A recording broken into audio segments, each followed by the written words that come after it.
साथियों नमस्कार, मैं रविंद्र चंद्र गुप्ता। आप सबों का इस वीडियो में स्वागत है। साथियों, आज संपादकीय में सत्ता बदली, हिंसा बरकरार, बंगाल में चुनाव बाद फिर सुलगा सियासी संग्राम, इस पर आज संदर्भ में हम लोग विचार करेंगे। साथियों, पश्चिम बंगाल में सत्ता के परिवर्तन के बावजूद चुनाव बाद हिंसा और राजनीतिक टकराव थमने का नाम नहीं ले रहा है। टीएमसी नेताओं पर हमलों, बढ़ते राजनीतिक तनाव और कानून व्यवस्था को लेकर उठ रहे सवालों ने राज्य की शासन व्यवस्था पर नई चिंता खड़ी कर दी है। बंगाल विधानसभा चुनाव इस बार ऐतिहासिक बदलाव लेकर आया। हालांकि ऐसा लग रहा है कि यह बदलाव केवल सत्ता के स्तर पर हुआ है, जमीनी हकीकत अब भी वही है। राज्य सरकार पहले की तरह ही चुनाव के बाद की हिंसा और बदले की कार्रवाइयों में फंसा हुआ है। सांसदों पर हमले, टीएमसी नेताओं पर हालिया हमलों को नज़रअंदाज नहीं किया जा सकता। पहले पार्टी के महासचिव सांसद अभिषेक बनर्जी को दक्षिण 24 के परगना के सोनारपुर में निशाना बनाया गया।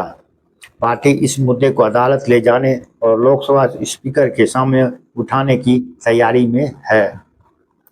इसके बाद टीएमसी के चीफ कल्याण बनर्जी ने आरोप लगाया कि हुगली जिले में उनके निर्वाचन क्षेत्र में उन पर हमला हुआ। इन हमलों के लिए बीजेपी पर आरोप लगा रही है, जबकि यह भी कहा जा रहा है कि ममता शासन के खिलाफ लोगों का दबा गुस्सा अब बाहर निकल रहा है।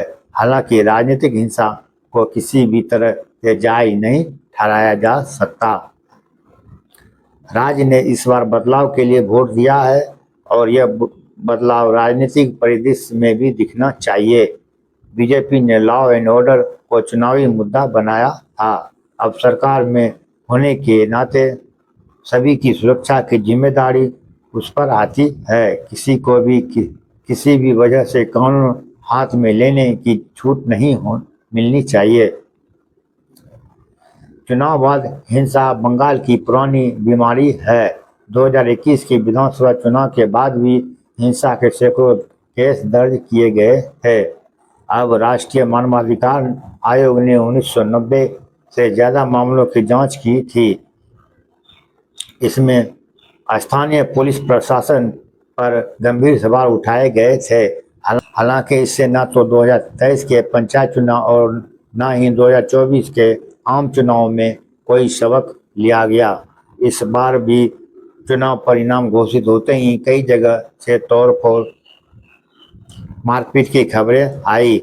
सीएम शुभेंदु अधिकारी के पीए चंद्रनाथ रथ की हत्या हुई। रिजल्ट आने के 3 दिन बाद ही बंगाल पुलिस ने 200 से ज़्यादा केस दर्ज कर 400 से अधिक लोगों को गिरफ्तार कर लिया था। अपने नेताओं पर हमले के विरोध में ममता बनर्जी के नेतृत्व में टीएमसी आज प्रदर्शन करेगी और उसके सत्ताधारी बीजेपी के बीच तनाव बना हुआ है। इसका असर शीर्ष नेताओं से लेकर नीचे कार्यकर्ताओं तक दिख रहा है। कानून व्यवस्था के लिहाज से यह स्थिति चिंताजनक है। सरकार और विपक्ष के बीच अगर ऐसे ही टकराव चलता रहा तो शासन से जुड़े कामकाजों पर असर पड़ेगा।